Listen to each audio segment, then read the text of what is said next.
Maximize your wealth now. Yes, in business, finance, family, and lifestyle. Think about it. As a certified financial educator, my whole goal for this program originally was to bring business and finance together with spiritual principles and universal laws. And all of it needs to come from the heart. Got it? Maximize your wealth now. Absolutely. Yes!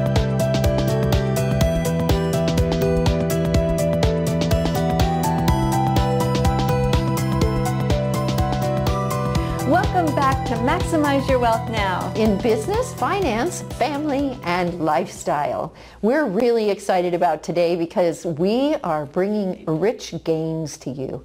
And Rich is awesome when it comes to being a tax attorney. Yeah, I know tax isn't so fun, but the reality is he is going to tell you how to save your money rather than spend it. And as you know, I know all about money, but I don't come from the same background as Rich does. So I wanted him to bring you something new and different that we'll all learn together, right?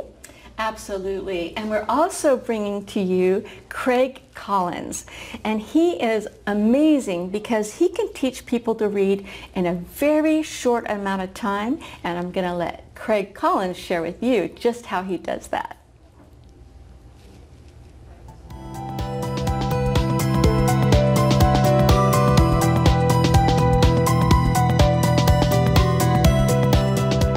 Rich Gaines is a speaker, author, and estate and tax planning attorney with over 30 years of experience. He is dynamic, energizing, and filled with passion. Rich makes a difference in people's lives by getting them over the hurdles to wealth, not only in money, but in values, beliefs, and traditions. Having worked with thousands of businesses and families developing wealth plans, he has seen how businesses and families can be ripped apart. This led Rich to develop the Treasure of Wealth system, which features 7 simple steps to quickly increase cash flow, maximize time, and avoid costly mistakes. Rich is a 3-time author and has been featured on KFMB 760 AM radio and ESPN radio. He is a leader in his community for legal, charitable, and business organizations and was an educator at the University of Phoenix. Rich is happily married with children and is an avid tennis player and skier and has lived in San Diego for over 25 years. Really awesome to have you on the set today, Rich. We're really excited about having you because there are so many people out there that are trying to figure out how in the world to save their money, and I know that's your mission. And you work at helping people build wealth, correct? That is correct, and I want to thank you for being here. I am really excited. We were just talking about how much passion I have to really be able to know that I'm fortunate. I've been fortunate in my life, and to be able to give back to people and to be able to help them to do things that really everybody kind of wants in one sense or another. I'm excited, and I'm excited to be able to do that for people. Awesome. So what is your mission in life? Well, I will say quite simply, my mission is to make a difference in people's lives and making a difference by getting them over the hurdles to wealth.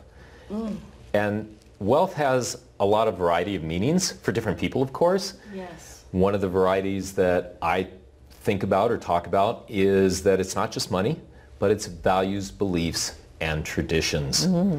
And so how do we engage people with those ideas over the course of their life? How do we build it inside of their families? And how do we help them to achieve those dreams that they want to have? That's so interesting because what you said about building within their family, because you're right, traditions and how people learn from their parents to manage their money and everything, it's everything because that's what we do. We do what we were modeled, what we were presented, so that's the way we operate, which in a lot of times, a lot of cases, it's not the right way. It took me a lot of years to get to a point, but I realized that there's a traditional model of wealth, which is kind of like, I call it salmon. We live, we spawn, we die. That's a good one. That's it. That's it. That's true. And we might work in between there. And we might work in between there. And I started looking at what am I doing in my profession and my experience, and what can I do to change the way people think and talk about wealth. And Nice. That's what really resonated. And I talked to people, And I thought about what wealth meant, and I realized that people want wealth. It's just a lot of times they don't know what to do. They don't know how to get there. Right. They don't know the steps. And so what I've really dedicated, for 30 years I made a living. Wow. The next 30 years, I want to make a difference. And that's Nice. where I resonate right now. That's beautiful. That's really, great. really That's wonderful. really great, yeah. So let's jump into it a little bit. Sure. Tell us about when somebody comes to you, what is it that they are asking, and then how do you jump in? How do you get their attention? Sometimes that's really tough because, like Barbara was saying, they have these beliefs from the past, and It's the way they may or may that's not right. be right, and they go ask their uncle after you've given them. I mean, I know, I have it too, okay? And they go ask their uncle and go, oh, well, my uncle says. And I say, well, what does your uncle do? Oh, well, he's a bricklayer. Well, how does he know anything? Or my favorite, and I'm going to throw this one out at you. Sure. Oh, my accountant says that's too much money. When they don't even know what it is that the accountant doesn't even know what they're talking about. How does that happen? Well, you've identified it exactly, and it's about asking questions. That's really where my training comes in. It's about, and I call it 4 words. What do you want? Yes.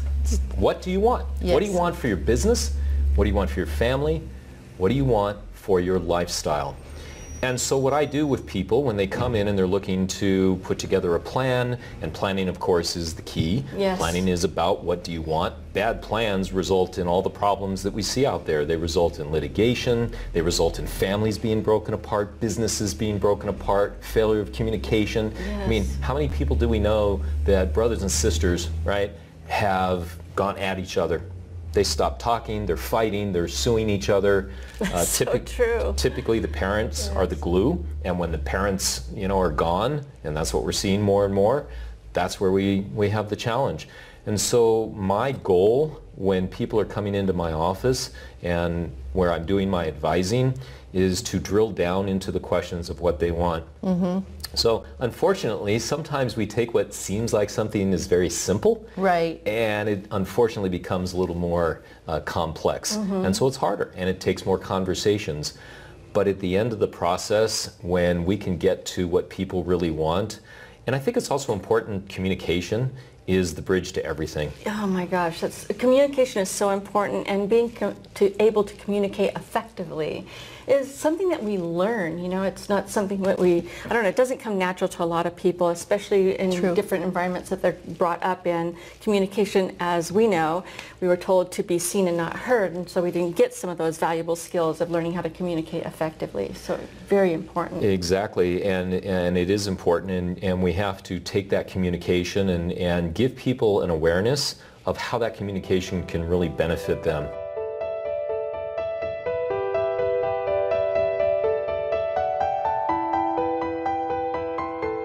I'm often asked how to go about finding the right training and certification company for your professional coaching business. The problem is that finding the right professional coach training and certification company can feel overwhelming and confusing. The good news is that it doesn't have to be difficult if you know what questions to ask. Searching for the right professional coach training and certification company to suit your needs can be challenging. Finding a company with flexibility that's globally accepted, affordable, and credible can feel like a tough search.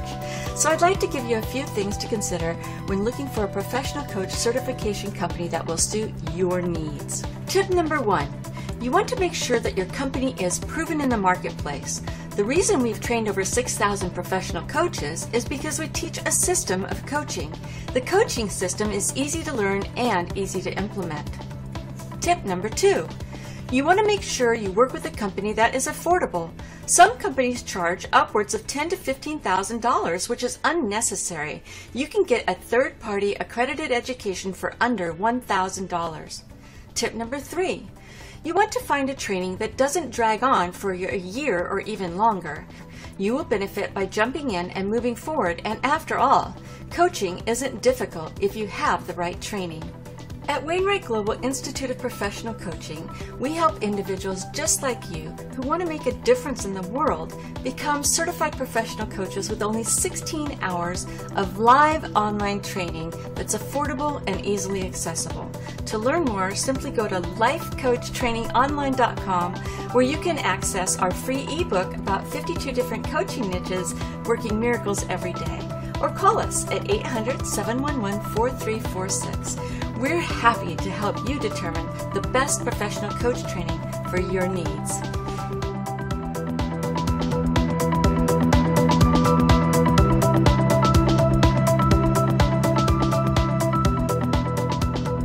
If I can tell a very short story, I had a client where the mother wanted to do certain things, and I had the daughters in the office as well. And I opened up the conversation about, well, let's just get the opinions of what the daughters might want or what their thinking is. Yeah. Gee, what a concept. And it was, yeah, well, see, because most of the time they don't. I know. They just prepare the plan, and this is the way it is, and here you go, and then it doesn't work, and that's where, so that's where those problems. Yes. Yes. So the daughters expressed their ideas. And after they expressed their ideas, Mom started to want to say something about that. And I said, Mom, I said, just say thank you. Thank you for your opinion. Now, the next step beyond that was you don't have to agree. You don't have to do what they're saying, but they've had the opportunity to express themselves. So there was respect, there was trust, there was this dynamic, and we were able to move on and do the plan the way, Mom wanted. And so that's the kind of communication that we're talking about, and that's possible, whether it's a business, whether it's a family, what do they want, how they want their lifestyle. So that's what's exciting. That's what's possible. Mm-hmm. That's what's possible in the world. Mm-hmm. That's what's possible inside of business. That's what we can do. That's why you can see I'm so passionate about this, because I know it's there. Yes. I know it can happen. I've seen it. It works, and it's an opportunity. And do you have a hard time getting the family to communicate together when you're trying to do something like that? It depends on the family. Absolutely. It depends. Again, it depends. We have to talk about opening up that dialogue with the parents, seeing if they want to do that. I've had families where they can easily communicate. Some families, they're not going to go there, and that's okay. And it's not about necessarily expressing every single thing about what people have, but it's giving structure to the ideas. It's just saying this is what we have that we can do inside our family. Using the family to help with either education or possibly paying others' bills, maybe buying homes, maybe having a vacation home for themselves, maybe just buying a car, just seeing what can be done. Because if we can do that instead of 7%, 8%, 10% on your automobile loan, right? Right. Because now you're on the hamster wheel working for the bank and the other people, as opposed to building it inside the family group or the business group. The business group, of course, is the place that I'm focused right now in what I want to be able to do for people. We've talked before, I have a treasurable system, which is 7 steps to increase profits, maximize time, and avoid costly business mistakes, and working with these business owners to lay the proper foundations and help them to grow. Would you share a couple of those steps with us? Absolutely. Well, we've already talked about one of those steps, and that's planning. Right. So the planning is about what do you want, and we look at your vision. What's your mission? Vision, I have a different interpretation of vision. For me, vision is about your purpose in life. Who are you at your core? What's your essence? And that essence, for me, it's teaching. I realize that everything I've been about in my life has been about teaching. So I want to teach. Yes. And so Me it's too. how do I create that platform for teaching? Yeah, you do that here, obviously. Look at the people you have in here and the messages that you send, and you do that through the medium of TV. Yes. Which is very, very powerful. So vision is one area of the planning process, and then we break it down from there. Another treasure key is foundations, and I've identified 9 foundations for business success. And we start with demand, we move into sales and operations and tax and law and human resources and all of that. That's where the tax attorney comes in. That's where the tax piece and the law piece comes in. Exactly. I thought he's going to get to that pretty soon. Maybe. You notice I've shied away from the tax attorney piece. No, it's not a pretty thing, is it? Something very different, yeah. Well, I do want to say to people that the tax laws are truly rigged against us. Yes. When we drill down into things that we have to do to comply and the amount of taxes we have to pay, it's a tragedy. It really is. And so anything we can do to bypass that, to use the laws to our advantage, to maximize our opportunities inside of our business and is a way to do it. And for me, the ultimate is congruence. Doing what you love, loving what you do. And so the idea is if everything we do in life, whether it's our, a job for a W-2 person or a business owner, if we can take every single piece of our life and put that into congruence, I mean, how great is that? So you go to travel somewhere. Well, the travel is not a vacation. The travel is a part of what you're doing in your business. So for you guys, right, you're traveling to get to know people, to interview people, to see who else should be on the show, to figure out how additional messages are available for you. Right off. And right off. Oh, and by the way, you get a tax deduction for it. And I tell people all the time, even if you're an employee, you really need to make sure that you have a business on the side so that you can keep more of your money, right? It can be very helpful. Depends on what you're doing. Exactly. But as an employee, what if you're doing what you love and love what you do as an employee? Well, then you're going to pay all your taxes. You're going to pay taxes, but you're still doing everything you want to do. Yes. So even employees, it's a different mind shift, I mean, people say, oh, I'm an employee. So what does that mean? That's not a bad thing. That means I go to work every day and then I get 2 weeks of vacation. But wait a minute, but if you are doing exactly what you love as an employee, what's wrong with that? Exactly. I so agree with you because I was in consulting for 30 years. I loved every minute of it, and I was my boss as a consultant, but I was hard on myself. I worked a lot of hours, but I loved what I did every minute of it. That's fantastic. That's a great story, and it's self-achievement. It's who we are inside and what we bring to the table as opposed to being told and run about and all those other things. So yeah. And Rich, you certainly have brought a lot to the table. Don't you think? Yes. We really appreciate it. Well, thank you. I appreciate being here. Great message. And I know that the audience has gotten a lot out of it. That's what's really important, is that you can bring your mission to this audience and really, really support them. So thank you for that. Thank you very much. I appreciate it. Very exciting.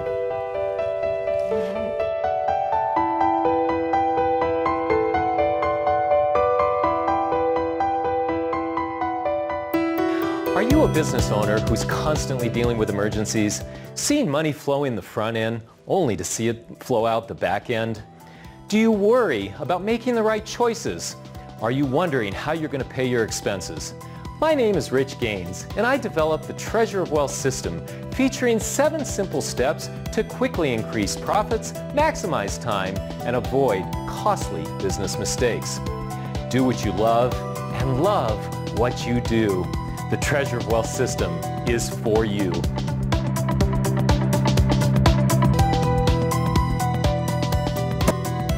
Craig Collins is the Chief Evangelist, CEO, Chairman, Co-founder, and Reading Specialist of Yes, You Can Read Now Incorporated, who promotes his brother Doug's evidence-based universal reading method. During Craig's 3-year worldwide literacy tour, he personally taught over 1,000 students who collectively had a wide selection of alleged reading disabled diagnoses. In concert with this, Craig assembled a team to create an online version of the universal reading method, which is now available to anyone with an internet connection. Commensurate with his professional background in academic studies in psychology and social welfare, Collins is leading his team of professionals to reveal the truth about reading and is bringing literacy to millions of students around the world. His passion, drive, and determination on behalf of his students, championing their right to read English, is imbued with the same far-reaching goals and persistence he used to become a competitive athlete.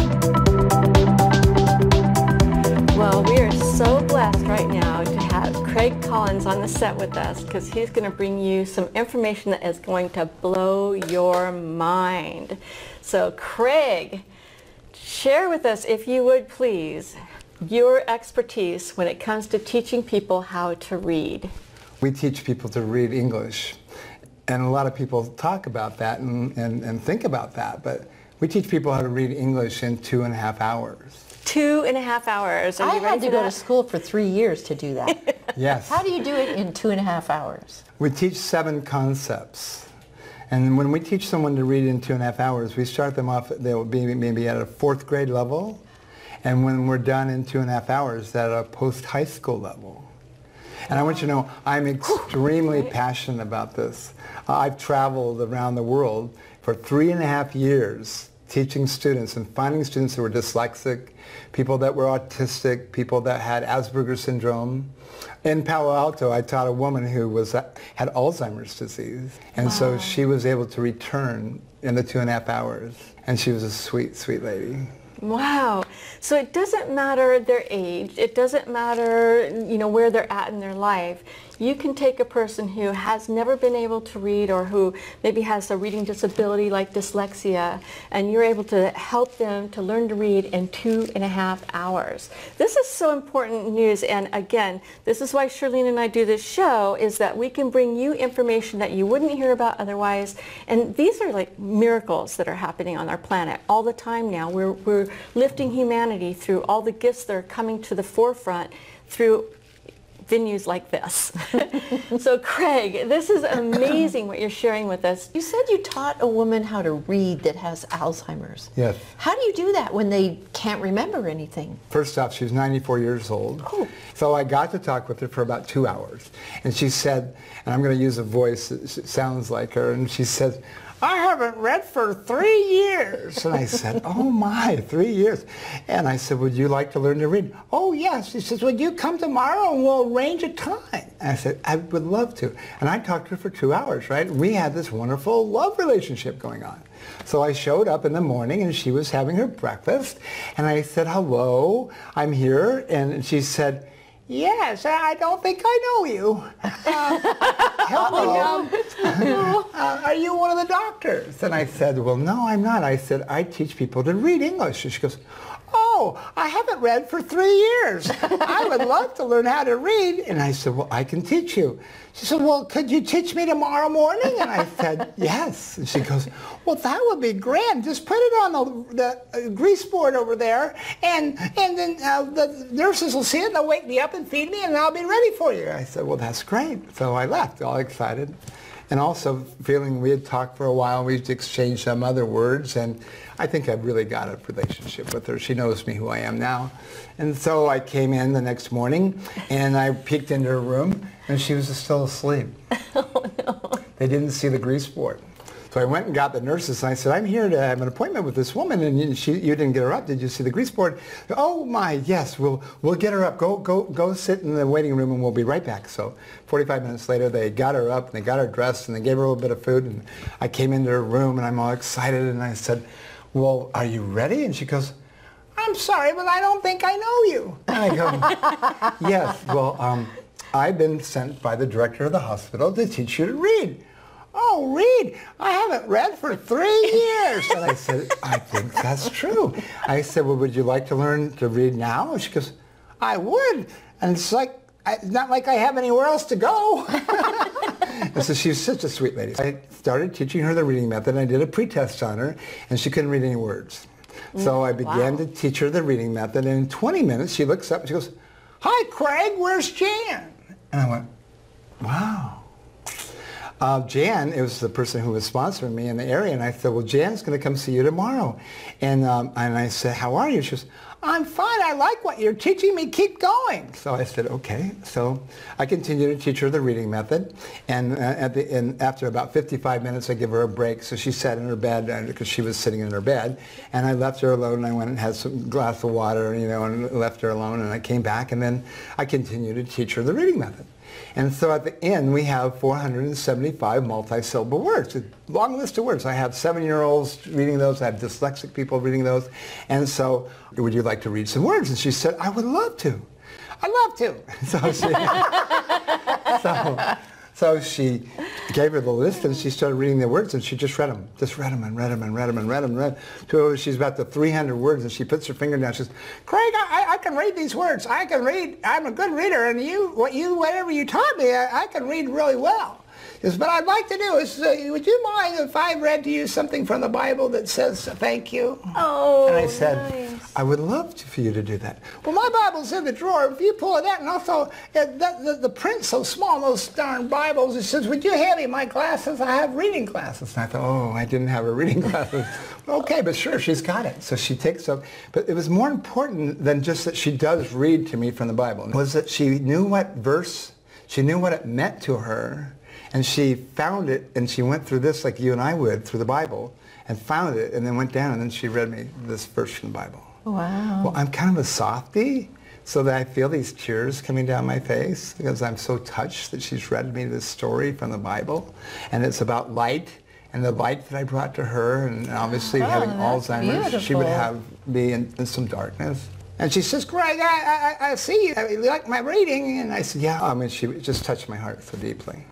So after she finished that, we talked a little bit longer, and she said, Craig, there's another book that's in my drawer. It's Harold Robbins' book. And, Harold Robbins. Would you mind me? I'm on chapter 7, and I was wanting to finish the book, and it got into some good parts. And I thought I might. And so she said, so I said, yes, I got the book out, or gave her. So she's becoming more and more cognitive as you're going she's here. Talking about, her husband, Wow, and she's really coming in. And she read. Wow. About 300 words. Yeah. I walk in, and I hear her voices coming out, and I see a woman sitting next to her, and they're conversing and talking quite animately. I peeked in, and I go, hello, and I'm just holding my breath, and she goes, oh, that's Craig. That's the man that taught me to read. Hey, I finished that other book, and now I'm reading my Bible. I better be reading my Bible after reading that book. And so I said, yes. And so she has a sense of humor and a relationship and understands and she's having comprehension. That alone brought us to being able to be in research at UCSD. Wow. I love your story, and I love the voices. That's the best part. When we're teaching the reading method, we're transforming and illuminating 2 dormant parts of the brain. Nice. And then yesterday I spoke to a neuroscientist who said we're actually accessing more. And because there's actually a feeling, a flooding of blood into the parts of the brain that we are actually activating, and the people are actually scratching their head and touching their head. The group that we focus on are dyslexic students, and those dyslexic students are been abused and told that they're dumb and stupid. And my brother was the one that developed the reading method.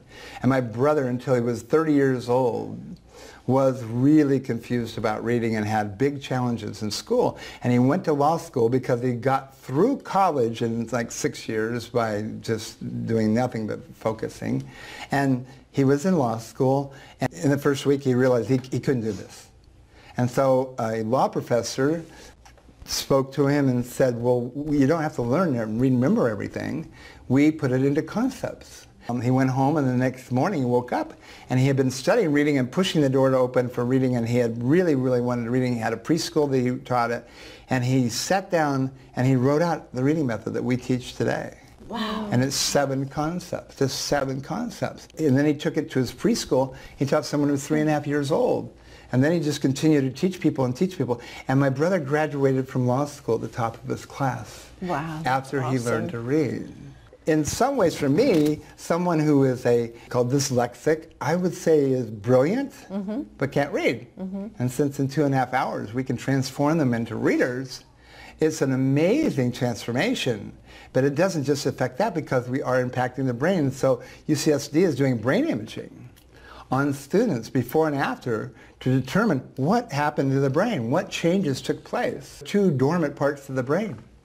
And so when we activate those 2 dormant parts of the brain, then our students, like people who have PTSD, or people who are ADHD, or who are, have Asperger's syndrome. Now that you've been with us today, you've learned that you can learn to read, or somebody you know can learn to read in 2.5 hours. But like I said, it took me 3 years. That was first, second, third grade. You said they have to be like 4th grade level, so I get that now. So anyone that you know that's struggling with reading, even if they have Asperger's, right, we can help them. And Craig is the one to reach out to.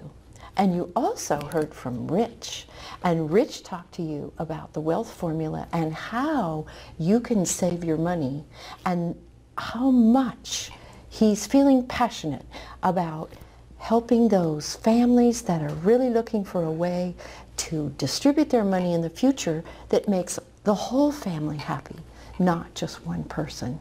So I want to thank you for being with us today, and we look forward to seeing you again next week.